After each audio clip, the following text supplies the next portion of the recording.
अब उसी अनुक्रम में जब सेक्शन का पार्ट बार्स का क्लियर हो गया तो कौन कौन से ऑर्डर्स बार हैं, यानी कौन से ऐसे ऑर्डर हैं जो आपको नया वाद लाने से, अतिरिक्त वाद लाने से रोकते हैं। उनमें सबसे पहला जो आता है वो आपका आता है ऑर्डर टू रूल टू। देखिए ऑर्डर टू बेसिकली है क्या, फ्रेमिंग ऑफ सूट है।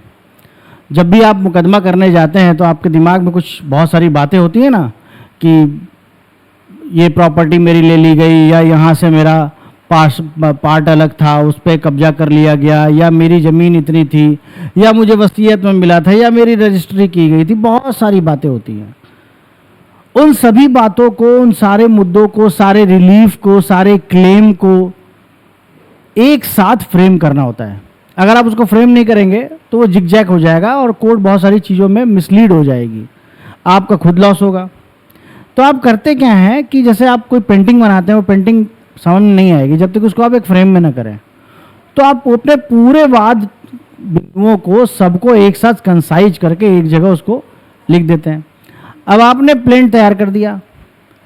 अब आप चाहें तो आप एक काम ये कर सकते हैं कि आप कोर्ट के जुरिस्डिक्शन के अकॉर्डिंगली आप जा सकते हैं। कोर्ट के जुरिस्डिक्शन के अकॉर्डिंगली जाने का क्या मतलब है? इसका सीधा सा मतलब ये है कि आपको वाद अगर लाना है तो किस कोर्ट के जुरिस्डिक्शन में आपका मामला आ रहा है, या उसका धन संबंधी पेक्यूलियर जुरिस्डिक्शन क्या है। लोकल जुरिस्डिक्शन को तो आप क्रॉस कर ही नहीं सकते, वो होना ज़रूरी है। कभी कभी क्या होता है कि किसी पर्टिकुलर कोर्ट के जुरिस्डिक्शन में आने के लिए पार्टीज अपने कुछ क्लेम, अपने कुछ रिलीफ को क्या करते हैं, अपने कुछ राइट को क्या करते हैं, रिलिंक्विश कर देते हैं, त्याग कर देते हैं, छोड़ देते हैं। अब जैसे मान लीजिए एक एग्जांपल मैं आपको देता हूं कि डिस्ट्रिक्ट कंज्यूमर फोरम में आने के लिए, ठीक है वो सिविल न्यायालय की बात है, कहाँ से ये आ गया, लेकिन आपको समझाने के लिए ज़रूरी है। अब डिस्ट्रिक्ट कंज्यूमर फोरम में आपका मामला आप लाना चाहते हैं और आपका मामला जो है वो 1 CR प्लस है, 1 करोड़ से ऊपर का है। अब वो जाएगा कहाँ? वो तो जाएगा स्टेट कंज्यूमर फोरम पे, लेकिन आप कहाँ दौड़ेंगे? लखनऊ। आप इसी में आ जाना चाहते हैं तो आप आ गए। अब आपका मामला था 1 करोड़ 10 लाख का, आपने क्या किया, 1 करोड़ तक का जुरिस्डिक्शन डिस्ट्रिक्ट के पास है, आप उसमें आ गए, 10 लाख आपने रिलिंक्विश कर दिया। अब ये जो रिलिंक्विशमेंट है, ये जो वेवरिंग है, ये जो सरेंडरिंग है, ये जो त्याग है आपका, इसके लिए आप दोबारा वाद नहीं ला सकते। सिंपली ये बात कहता है कौन? Order two rule two. बेयर देखिए क्या कहता है। बेयर कहता है वाद का विवेचना किया जाएगा। डिटेल में जब सब्जेक्ट वाइज इसको आप टॉपिक वाइज पढ़ेंगे तब तो आप जानेंगे, अभी तो आपको केवल बात जानना है, ये होगा। अब उसी में उसका ऑर्डर टू रूल टू क्या कहता है? ऑर्डर टू रूल टू ये कहता है कि वाद के अंतर्गत संपूर्ण दावा होगा। Entire claim must be produce through the your plaint. If any case आपने किसी पार्ट को रिलिक्विश कर दिया, ऑर्डर टू रूल टू सब रूल टू, दावे के भाग का परित्याग कर दिया, तो त्यक्त भाग के लिए वाद नहीं लाएगा। No one can bring a suit for a relinquish part of your claim. जो आपने त्याग दिया है उसके लिए वाद नहीं। कोर्ट ने तो मना नहीं किया था ना कि तुम मत लाओ। तुम कोर्ट को क्या समझ के रखे हो? खाला का घर नहीं है कि जब मन किए मुकदमा लेके चलेगा, जब मन किए मुकदमा लेके चले आए, अरे ये भी छूट गया था यार, इसको भी देख लो जरा। ऐसा नहीं होता। तो किसी पार्ट को आपने छोड़ दिया, you have no right to bring again. Same thing says in sub rule 3। कोई रिलीफ आपने छोड़ दिया, वाद नहीं लाओगे। अगर आपने कोई रिलीफ छोड़ दिया, रिलीफ था, अब जैसे मान लीजिए फॉर एग्जांपल प्रॉपर्टी का इशू था, रेंट का प्रॉपर्टी थी, आपने क्या कहा कि अनलॉफुल पोजीशन किया है इसने, ये लॉफुल टेनेंट नहीं है, किराएदार नहीं है ये मेरा, और किराएदारी जो बनती थी मेरी, मेरा पैसा इतने दिन तक, वो मीन्स प्रॉफिट, अगर ये प्रॉपर्टी मेरे पास होती तो हम इसका फ़ायदा उठाते, वो प्रॉफिट, उस पर ब्याज, वो हमको चाहिए, और जो तोड़ फोड़ किया गया मकान का वो दीजिए, और जो मेरे साथ किया गया वाद का जो मेरा खर्च हुआ वो सब दीजिए। ये सब एक बार में लाओगे ना। अब मान लो इसमें तुमने कोई एक चीज़ छोड़ दी, तुमने क्या छोड़ दी? वाद का खर्च छोड़ दिया। अब क्या उस वाद के खर्च के लिए दोबारा वाद लाओगे?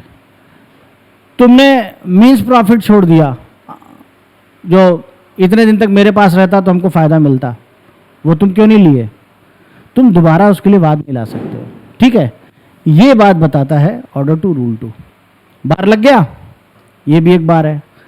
अब इसके बाद ऑर्डर 9 रूल 9 का बार हम लोग डिस्कस करेंगे। ऑर्डर 9 रूल 9 के बार को जानने के लिए ऑर्डर 9 रूल 8 को जानना पड़ता है। देखिए, ऑर्डर 9 जो है वो effect of appearance and non appearance of the parties है। पक्षकारों का सुनवाई के प्रथम दिन और हर मामले में उपस्थित होने और ना होने का प्रभाव क्या होता है, जिसमें डिसमिसल ऑफ सूट्स की आप बात करते हैं। और डिसमिसल ऑफ सूट्स में बच्चों, मैं थोड़ा सा आपको डिटेल कर दूं, ऑर्डर 9 रूल 2, 3, 5 एंड 9 है। अब ऑर्डर 9 रूल 2 आपके अभी काम का नहीं है। क्या है कि आपने कोर्ट फी नहीं दी, दोबारा देके आ जाओगे, रेस्टोरेशन हो जाएगा। 3 भी अभी आपके काम का नहीं है। Both parties not appear at the date of hearing, कोई बात नहीं, उसको ऑर्डर रूल 4 में जाकर रेस्टिट्यूट करा सकते हो या फ्रेश सूट भी ला सकते हो। ऑर्डर रूल 5 क्या कहता है? रूल 5 प्लेंटिफ की गलती है, समन का ड्यूली सर्विंग नहीं हुआ तो माफ़ी मांग लेगा, कोर्ट से बोलेगा साहब हम नहीं आ पाए, कुछ कारण था, या डिफेंडेंट जानबूझ के बच रहा है इसलिए नहीं समन की तामीला हुई, तो कोर्ट 7 दिन के अंदर कहेगा प्रोसीजर आगे बढ़ाओ, कोई बात नहीं बेटा, ये भी हो जाएगा। लेकिन इन तीनों को आप हटा दो, चर्चा हो रही है 9 के 9 की, बहुत ज़्यादा दूर हो गया, पास कर देते हैं दोस्त को। 9 का 9 जानने के लिए 9 का 8 जानना पड़ता है। असल में it is a cause and it is a effect. Cause यह है, वादी और प्रतिवादी को सुनवाई की तारीख पर हाजिर होना था। Both party must be appeared at the date of hearing. अब हुआ क्या, प्रतिवादी हाजिर हुआ या नहीं हुआ, कोई बात नहीं। प्रतिवादी अगर हाजिर नहीं होगा तो क्या हो जाएगा, उसके खिलाफ एक्स पार्टे आ जाएगा। हाजिर हो गया, कोर्ट उसको सुन लेगी, सुन के जो समझ में आएगा कोर्ट डिसीजन देगी। लेकिन अगर वादी नहीं आया,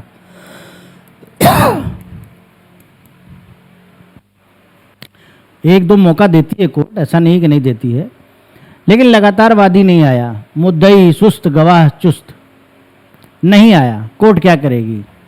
कोर्ट इनका वाद खारिज कर देगी।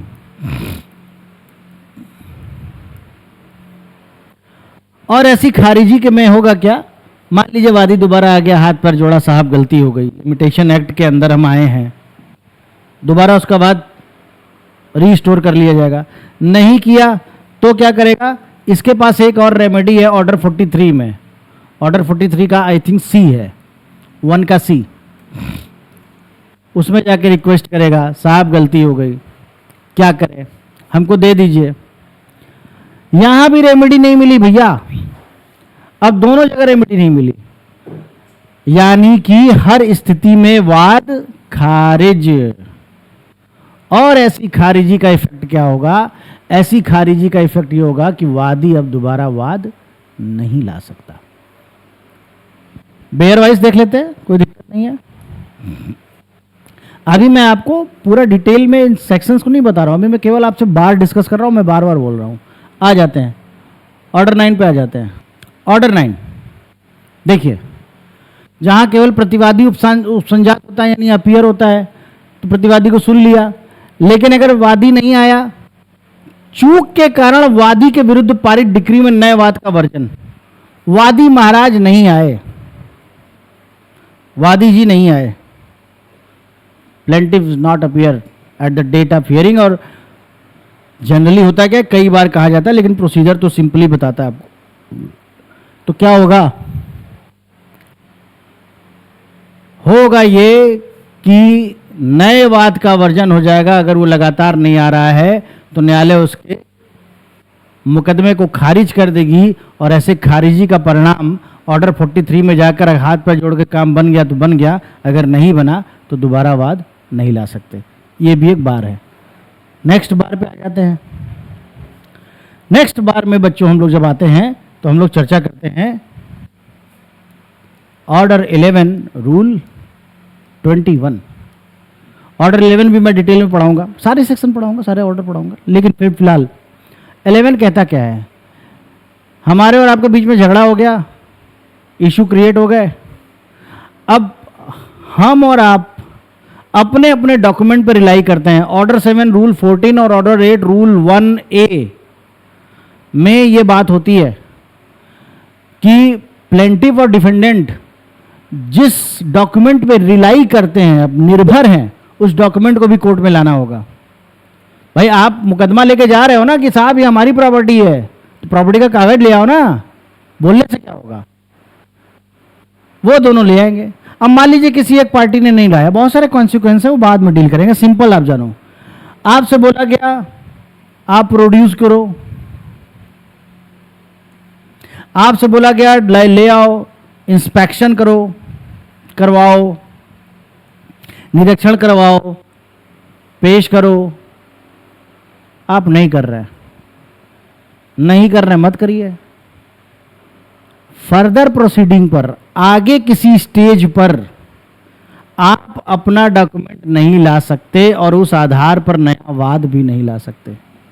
भाई आपसे हमने कहा कि एक डॉक्यूमेंट है, वादी ने प्रतिवादी या प्रतिवादी ने वादी से कहा कि एक डॉक्यूमेंट है जिस पे आप बोल रहे हैं कि आपका है प्रॉपर्टी, लाइए दिखाइए। वो नहीं दिखाया। अब बाद में हियरिंग स्टार्ट हो जाने के बाद वो डॉक्यूमेंट नहीं ला सकते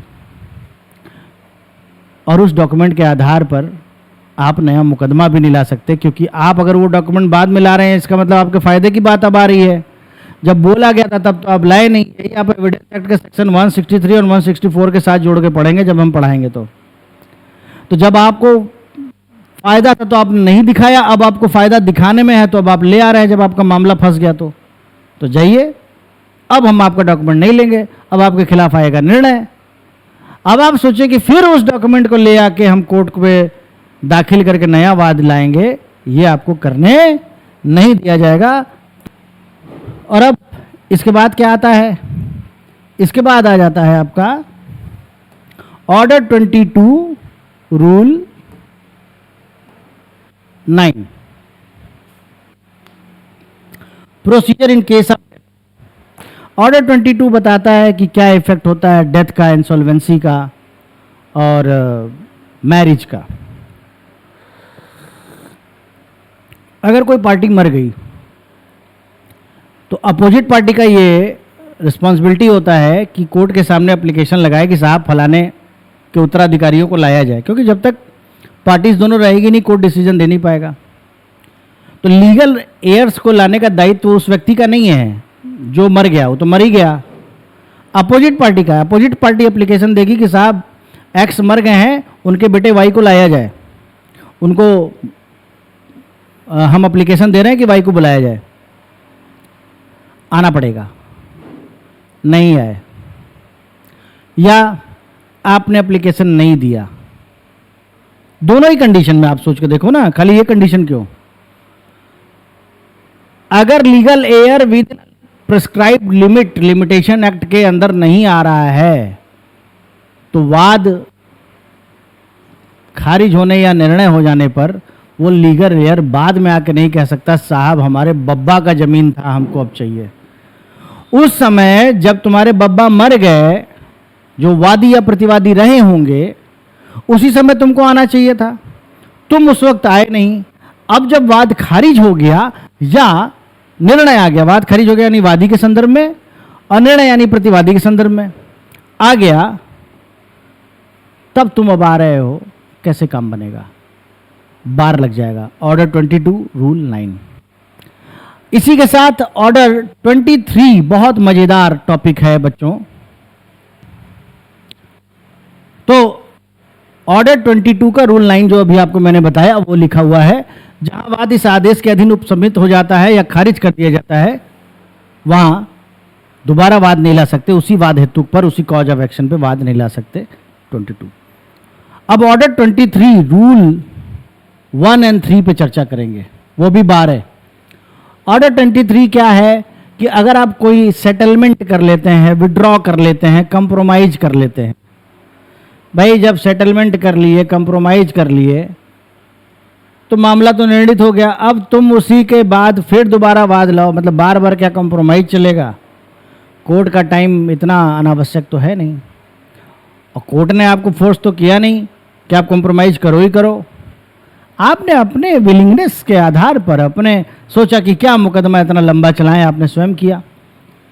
तो वही बात है, सिंपली यहां पे देखिए क्या कहते हैं कि वाद का प्रत्याहरण, विड्रॉल, या उसके किसी पार्ट को आपने छोड़ दिया, जाने दो भाई का ही तो है, भाई तो ले रहा है, जाने दो, वो पार्ट परित्याग कर सकता है। अब जब परित्याग आपने कर दिया तब आप क्या करेंगे? आप इसके लिए दोबारा वाद नहीं ला सकते। और इसी तरह से 3A में भी लिखा हुआ है कि कोई डिक्री इस आधार पर अपास्त करने वाली नहीं मानी जाएगी कि समझौते के आधार पर थी और विधिपूर्ण नहीं थी। यानी सिंपल शब्दों में समझिए कि अगर पक्षकारों ने आपस में समझौता कर लिया और डिक्री आ गई, तो कल के दिन आप ये नहीं कह सकते कि हम इस डिक्री को नहीं मानते। आपने समझौता किया था, आपके समझौते के आधार पर डिक्री आई थी, आप उस समझौते के बाहर नहीं जा सकते। अब अगर आप दोबारा वाद लाने की कोशिश करेंगे समझौते के आधार पर जो डिक्री आई है उस पर, तो आपको वाद लाने नहीं दिया जाएगा। तो रूल 1 और रूल 3 सिंपली सरल शब्दों में समझिए, अगर आपने किसी भाग को छोड़ दिया, सेटलमेंट कर लिया, हाँ भैया तुम्हारा इतना, भैया तुम्हारा इतना, ये दीवार टूटती क्यों नहीं टाइप में, वो कर लिया, किसी पार्ट को विड्रॉ कर लिया, रिलिंक्विश कर दिया, समझौता कर लिया कि चलो भाई खत्म करो मुकदमा यार, बब्बा के समझ से चला आ रहा है, कर लिया। अब उस पर जो निर्णय आ गया उसको आप डिनाई नहीं कर सकते, चैलेंज नहीं कर सकते, उस पर आप दोबारा वाद नहीं ला सकते, यह भी बार लगाता है। तो दोस्तों हम लोगों ने कुल 11 प्रकार के बार्स पे चर्चा की, जो सेक्शन 12 में बार ऑफ फर्दर सूट के अधीन हम लोग पढ़ते हैं। तो बार जब डिसाइड हो जाएगा कि हाँ भाई ये बार है तो नहीं होगा, अगर बार नहीं है तब इशू सेटलमेंट होगा ऑर्डर 14 में, जो शुरुआत में मैंने आपसे चर्चा की थी। तो ये संक्षिप्त रूप से किया गया है और हर सेक्शन को अब डील वाइज भी करेंगे हम लोग, जैसे जैसे चैप्टर हम लोग के आएंगे, जैसे रेस्टिट्यूटिकेटा का चैप्टर जब आएगा तो डिटेल किया जाएगा। ठीक है, ओके, तब तक के लिए थैंक यू सो मच। हाँ, एक बहुत आवश्यक सूचना आप लोगों से बार बार मैं शेयर कर रहा हूँ, वो यह है कि इस प्लेटफॉर्म पे आने की आवश्यकता मुझे कई बच्चों के कहने पर लगी, और जो वर्तमान में जो परिदृश्य दिखाई दे रहा है, हम अपने बच्चों को कस्टमर समझ रहे हैं, विद्यार्थियों को, ये बहुत गलत हो रहा है। 3 घंटे में पूरा कोर्स लें, 10 दिन में पूरा कोर्स लें, 1 घंटे में कॉन्स्टिट्यूशन जाने, 3 घंटे में CPC पढ़ लें, निहायती बचकाना, विद्रूपित और दुखद है। इन सारी व्यवस्थाओं पे बस मैं एक बात कहना चाहता हूं कि हम अपने बच्चों के साथ अन्याय कर रहे हैं, और मेरे जैसे तमाम जो शिक्षक, वास्तव में जो शिक्षक हैं, वो इस अन्याय के खिलाफ हमेशा रहेंगे।